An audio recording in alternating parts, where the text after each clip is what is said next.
circumference, it's a question mark. There is no equation for the circumference of an ellipse. Oh yeah, of course there is a formula for the circumference of an ellipse. It's not an easy formula like the ones for like the area, but of course, yeah, we have formulas for it. Yeah, that's what calculus is for. So if you have an equation for an ellipse like this one, an ellipse of radii a and b, then you can write a function for the graph for the top half as a function y in terms of x, and then calculate the integral or the area of that region that's given by this integral. And this is one that we can solve in terms of elementary functions because it's amenable to an trigonometric substitution. And that substitution gives you a value of pi ab for the area of the ellipse.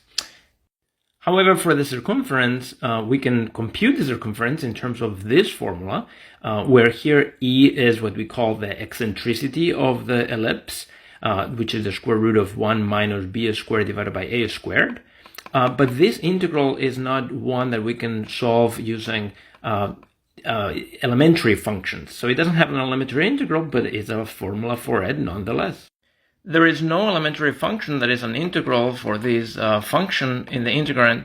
However, you can use more calculus. You can use what we call infinite series to compute an exact value of this circumference. This circumference is given by this infinite series. This infinite series is just 2 pi a times some infinite amount of terms.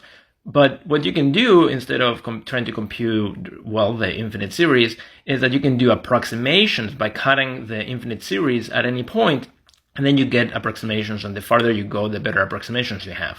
Or if you are Ramanujan, you can prove some approximations of this form. So Ramanujan proves some formulas and also a number of approximations, or very good approximations of the circumference of an ellipse, such as this one, and it's pretty accurate for most cases.